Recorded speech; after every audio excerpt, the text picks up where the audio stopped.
저는 오늘 봉독해 올린 이 고린도전서 3장 16절에서 17절까지의 말씀을 근거로 해서 하나님의 성전, 이런 제목을 가지고 잠시 은혜의 말씀을 나누겠습니다. 죽음이 임박한 임종 환자에게 그렇게 물어보았습니다.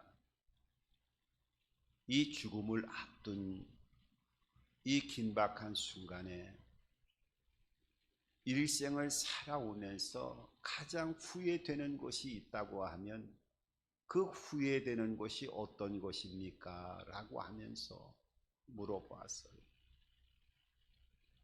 그 안에는 인생을 살아온 여러 가지 회한의 그 내면에 그동안에 하지 못했던 것을 짧은 한마디를 통해서 그 임종의 시간을 통과하는 많은 사람들의 그 모습을 어느 호스피스가 그 임종 직전에 죽음을 앞두고 가장 마지막에 무슨 말을 할까 하는 그 글을 보면서 여러 가지를 한번 생각해 보게 되어졌어요.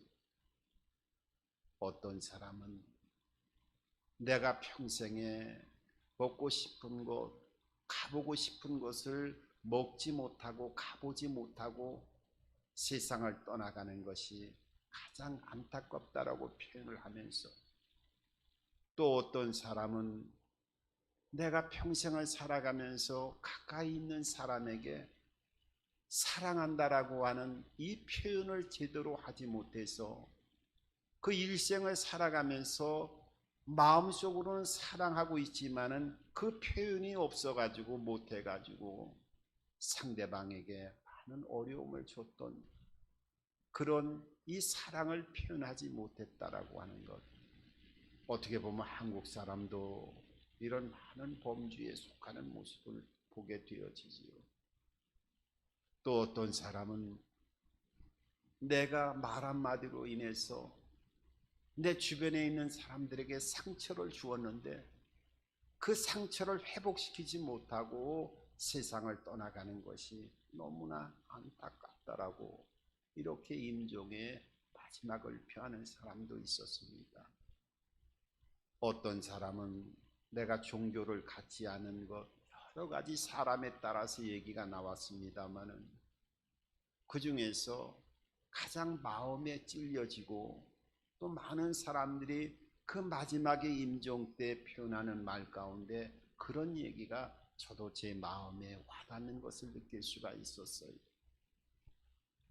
많은 사람들이 얘기하고 또 제 마음에 와닿는 그 말이 무슨 말인가 보았더니, 내가 평생을 살아오면서 내 몸에 소중한 것을 모르고 삶을 살아왔다는 것이었습니다. 어떻게 보면은 참 의미가 있는 말이 아닌가 하는 생각을 해보게 됩니다. 내 몸의 소중함을 모르고 살았다는 거예요. 눈에 보이는 현실을 쫓아서 환경에 또 많은 우겨쌈을 당하는 인생길에 그 벅찬 세상을 살아가다 보니까 내 육체를 돌볼 시간이 없었다는 거예요. 내 몸을 소중한 것을 깨닫지 못하고 돌보지 못해서 내가 이렇게 병이 들어서 이제는 후회해도 소용이 없고 임종의 이 시간을 통과하노라 하면서 마지막 말을 남긴 이 애완의 그 내면에 표현되어지는 내 몸을 소중한 것을, 이것을 진작 깨닫지 못했다라고 하는 그 말, 어떻게 보면 많은 사람들의 인생을 살아오면서 자신을 한번 돌아볼 수 있는, 자신의 육체를 한번 생각해 볼 수 있는, 건강을 뒤돌아볼 수 있는 그런 깨달음의 의미 있는 말이 아닌가 하는 생각을 해보게 되어집니다. 여러분, 오늘 성경도 이 몸의 소중함이 얼마나 중요한 것인가 하는 것을 오늘 이 고린도전서 3장 16절과 17절을 통해서 우리의 소중한 몸을 표현하고 있는데, 우리의 몸이 왜 소중하느냐 하면 하나님의 성전이 되어지기 때문에 하나님의 자녀가 된 사람에게는 우리의 몸이 얼마나 중요하다라고 하는 것을 하나님의 성전을 통해서 그 중요성을 말씀하고 있습니다.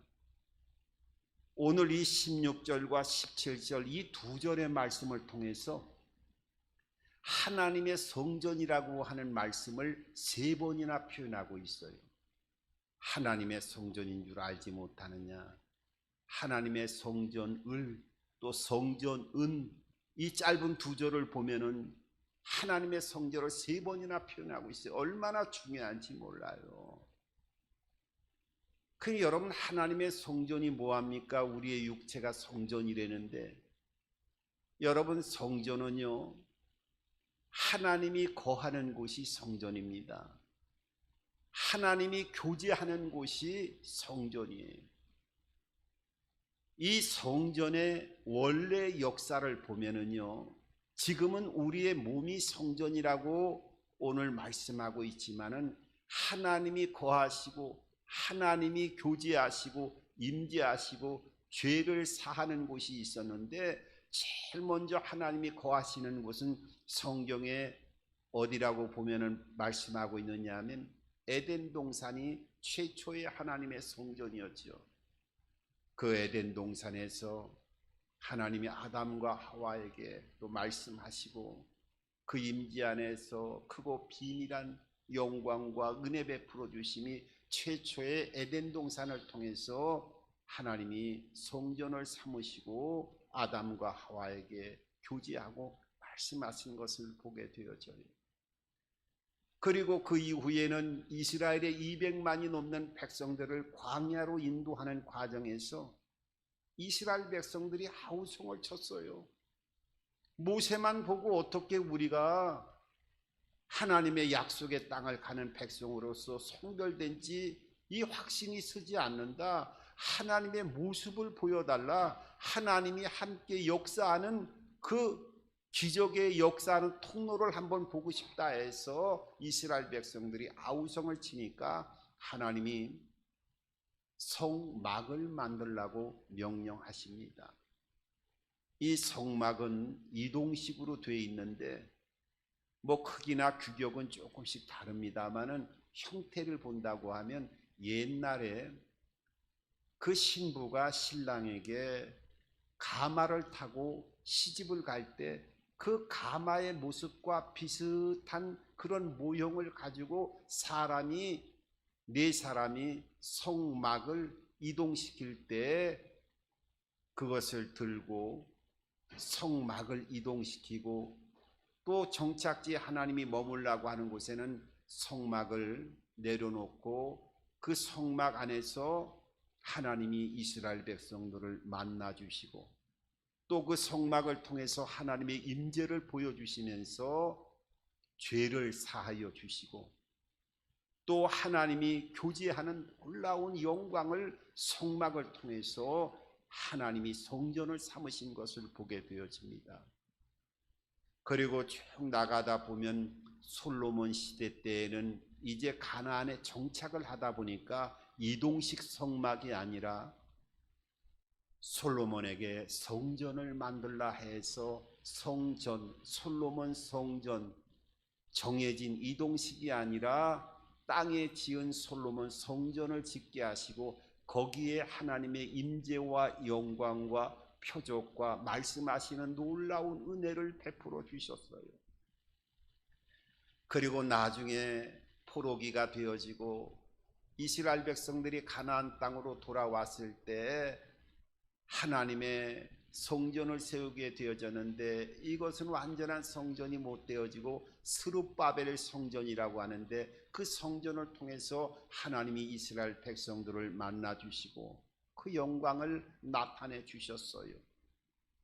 그리고 예수님이 이 땅에 오신 이후에는 예수님도 헤롯 성전이라고 하는 그 성전에서 유대인들의 그 율법 학자들과 말씀을 나누시는 그 모습을 보게 되어지는데, 바로 신약 시대에는 헤롯 성전이라고 하는 성전을 통해서 하나님이 만나 주시고 은혜를 베풀어 주셨어요. 그리고 예수님께서 부활 승천하시기 전에 제자들에게 아주 긴밀하게 말씀하셨어요. 내가 조금 있으면 십자가에 못 박힐 터인데 너희는 절대로 이 예루살렘을 벗어나면 안 된다.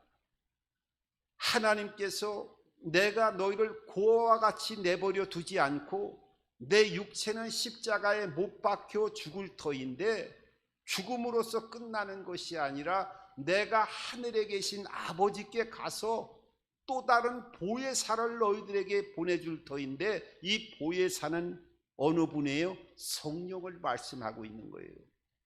이 성령이 너희 안에 들어오게 되어지면 너희의 모든 것들을 지도하고 그 진리의 영께서 너희의 일생을 책임져 주시고 너희의 몸 안에 들어와서 너희와 세상 끝날까지 함께 하실 것이라고 하는 놀라운 하늘의 비밀을 제자들에게 말씀하셔요.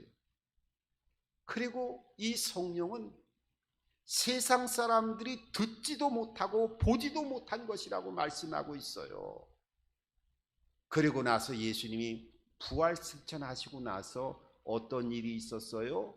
예수님 말씀하신 대로 열흘 동안 가나의 이 마가의 다락방에서 간절히 기도했을 때 120명의 성도들이 기도하고 있는 상태에 급하고 강한 바람 같은 강력한 영적인 세계가 일어나더니 어떻게 해요? 사람의 각자의 머리 위에 불의 혀 같은 것이 머리 위에 얹혀지는 것 같더니 성령의 말함을 따라서 각자의 방언을 통해서 이 땅에 하늘에 계시던 성령이 사람의 몸을 통해서 강림하는 사건이 사도행전 2장 1절 이하를 통해서 성령의 사람의 몸으로 들어오는 놀라운 예수님이 말씀하셨던 성령의 강림 사건이 나타나게 되어집니다. 그래서 구약 성경에서는 하나님이 어떤 사람을 사용하기 위해서 특별하게 성령의 역사를 통해서 그 사람을 일시적으로 사용하시고 성령께서 또 운행하시고 떠나가시고 하는 모습을 보여주는데, 이제 예수님이 부활 승천하시고 나서는 누구든지 예수를 믿고 구원받은 자에게는 하나님의 영, 성령이 내 몸 안으로 내주하게 되어지는 놀라운 역사가, 이것이 비밀이 되어지는 것이 아니라 실체적인 하나님의 영이 우리 안에 들어와서 역사하고 운행되어지기 때문에 우리의 몸을 오늘 이 고린도전서의 말씀처럼 성령의 전으로 말씀하고 있고, 오늘 성령께서 뭐라고 말씀하고 있어요? 하나님의 영이 내 안에 거하고 계시는지를 알지 못하느냐? 또 한편에서는 너희가 성령이 안에 있는 것을 알지 못하는 너희는 버리운 자라고 말씀하고 있어요. 예수 믿고 구원받게 되어지면 하나님의 영이 들어오게 되어집니다. 이 영이 들어오게 되어지면 놀라운 역사가 나타나는 거예요. 그렇다고 하면 이 하나님의 영이 들어오게 되면 여러분 어떤 현상이 나타나요? 물론 영이 들어오면 하나님이 우리와 교제를 하고 또 교통을 하면서 우리의 혼적인 요소에 감동, 감화를 주시기도 하고, 또 치료에 하나님의 성품과 연결되어지는 놀라운 능력과 권능이 우리 안에서 폭발적으로 나타나게 되어지는 것을 이걸 성령의 은사로 표현하기도 합니다마는, 이런 놀라운 하나님의 임재를 통해서 하나님을 섬기고 교회를 잘 섬길 수 있도록 하나님의 영이 우리 안에 들어오게 되어지는 거예요.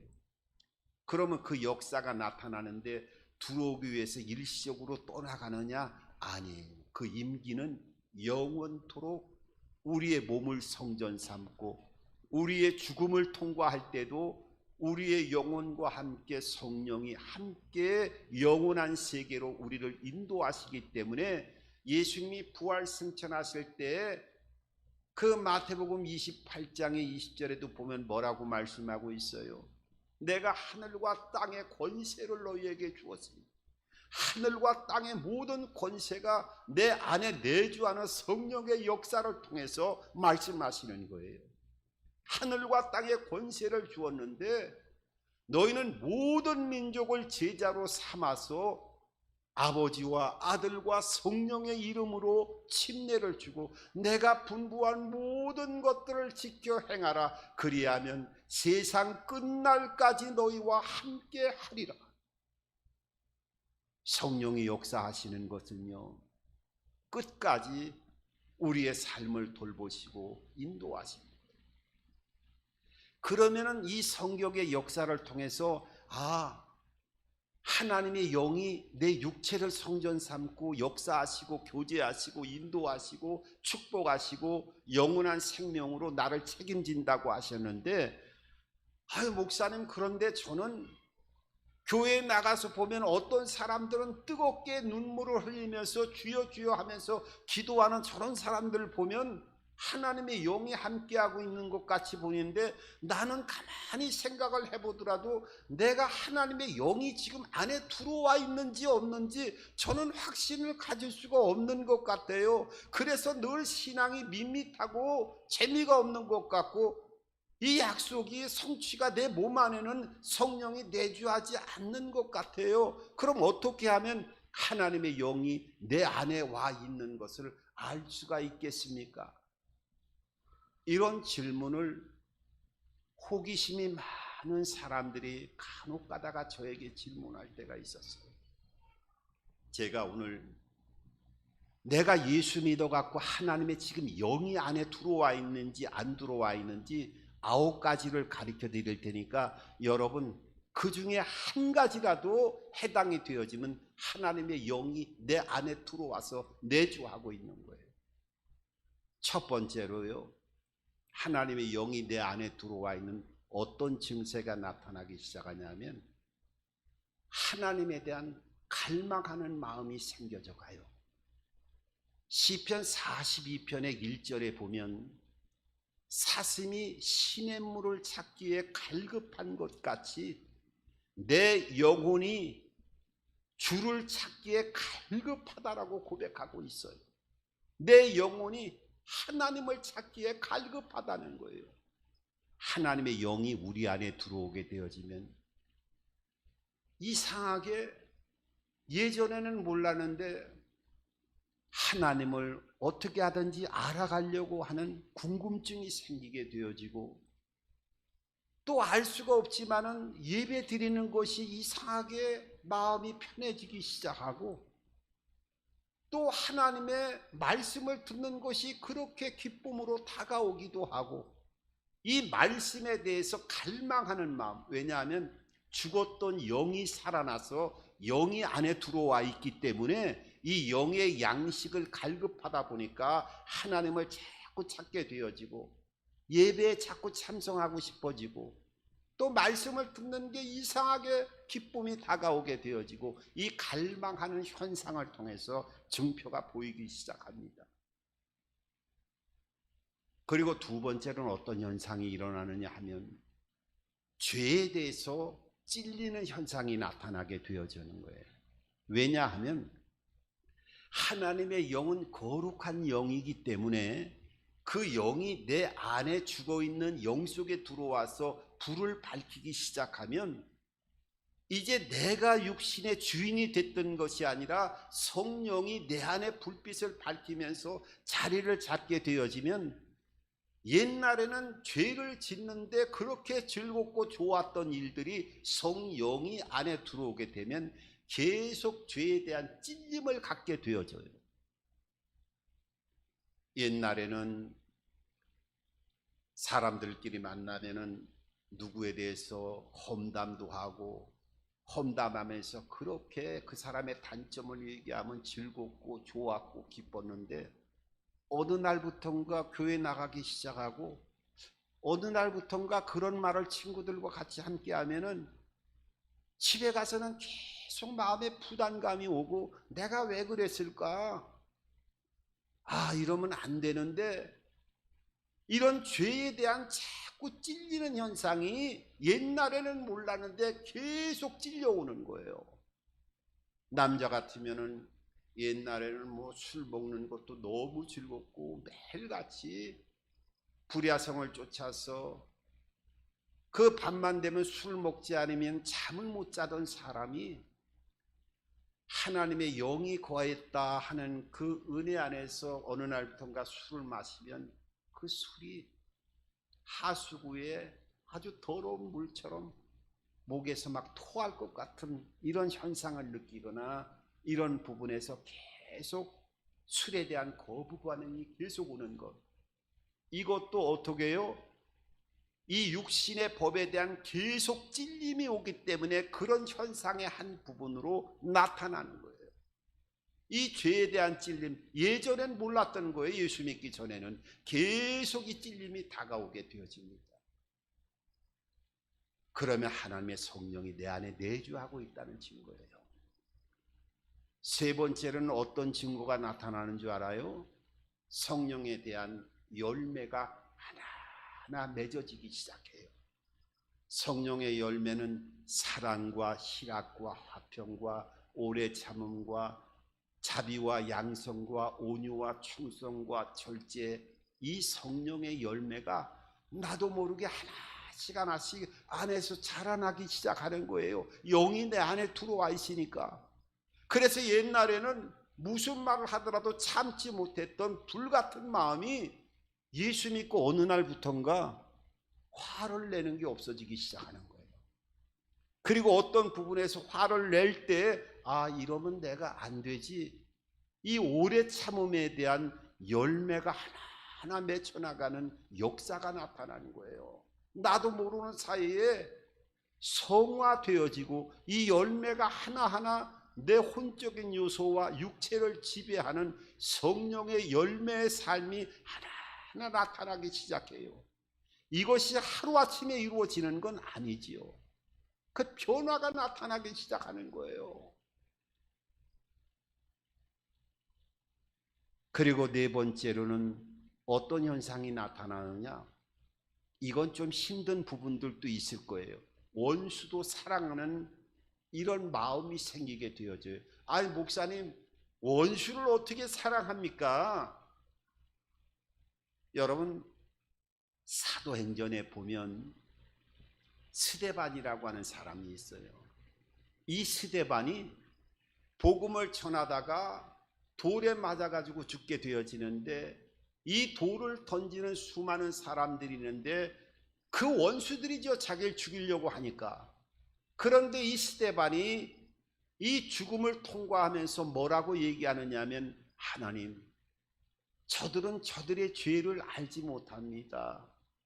저들에게 죄를 돌리지 말고 용서해 주십시오 하면서 이 스데반이 자기에게 돌을 던져 죽이는 자들을 용서해 달라고 하면서 성경은 그 죽음을 스데반에게 잠을 잔다라고 하는 표현을 통해서 영원한 생명의 세계로 육체의 죽음을 벗어나 넘겨져 가는 그 모습을 우리들에게 보여주고 있어요.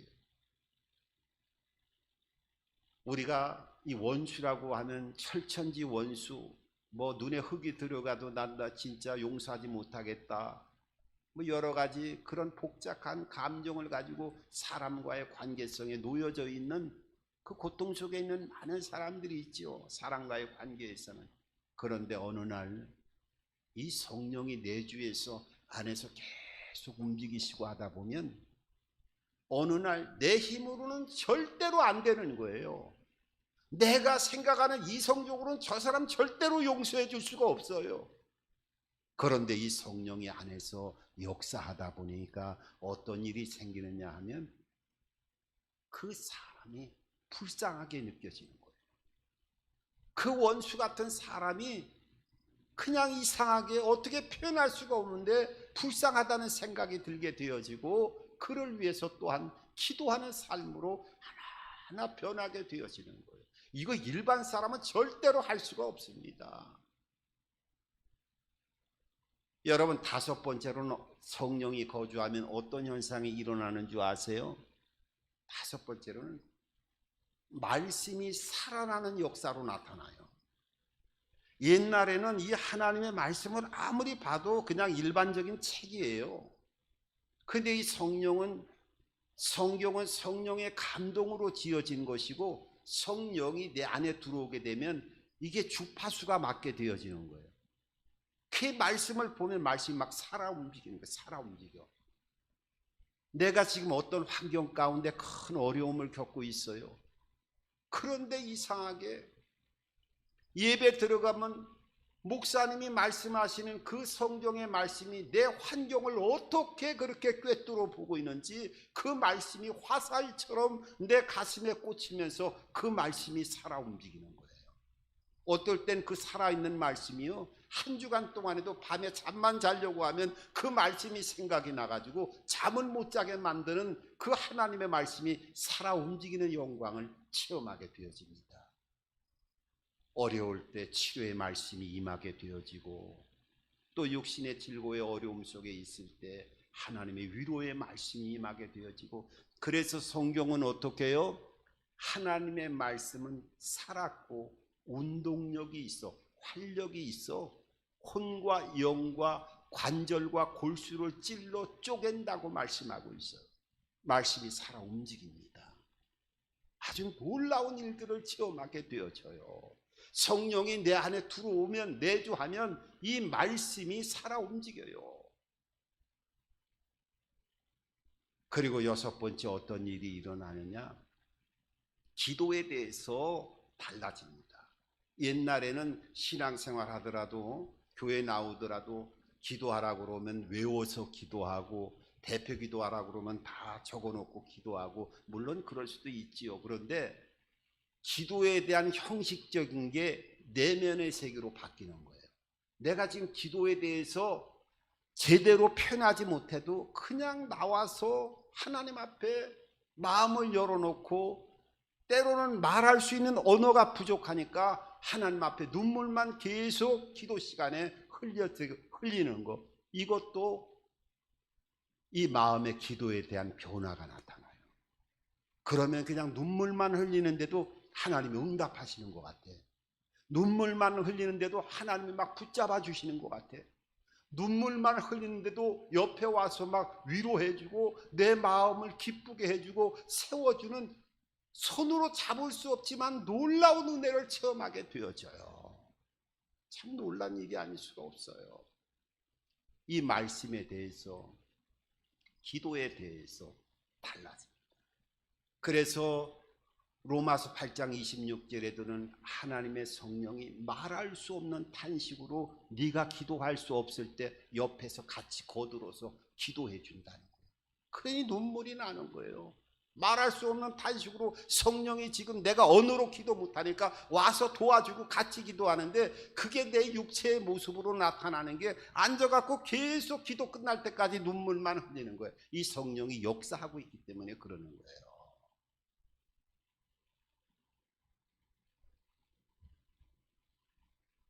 여러분, 일곱 번째 어떤 현상이 일어나느냐? 하나님의 영이 들어오면 봉사하고 이 헌신하고 싶다는 생각이 자꾸 또 들어옵니다. 어떻게 하면 교회를 위해서 봉사할까, 헌신할까, 이런 마음이 생겨나요. 그리고 여덟 번째는 어떤 일이 일어나느냐? 어떠한 시련이 다가온다 할지라도 평안을 누려나가는 은혜를 입게 되어져요. 여러분, 문제가 해결되지 않고 문제가 더 쌓여서 하나님이 살아계시면 이 문제 해결해 주셔야 되지 않겠어요? 라고 막 했는데 가만히 보니까 그런 환경이 해결은 안 되는데 알 수 없는 평안이 내 마음을 지배하는 거예요. 이상하다. 내가 옛날 때 같으면 이때는 죽겠다고 막 소리를 비명을 지를 터인데 알 수 없는 어떤 힘이 내 마음을 지배하는 거예요. 그래서 필립보서 4장 그 4절 이하에 그렇게 말씀하잖아요. 아무것도 염려하지 말고 오직 기도와 간구로 너의 구할 것을 감사함으로 구하라. 그리하면 모든 지각에 뛰어난 하나님의 평강이 그리스도 예수 안에서 내 마음과 생각을 지키시리라. 참으로 놀라운 일들이 생겨요. 환경에 시련이 어떤 문제가 오더라도 내 마음을 하나님이 평강을 통해서 붙잡아 주십니다. 그리고 마지막 9번째는 어떤 일이 생기느냐? 전도하고 싶은 생각이 들어요.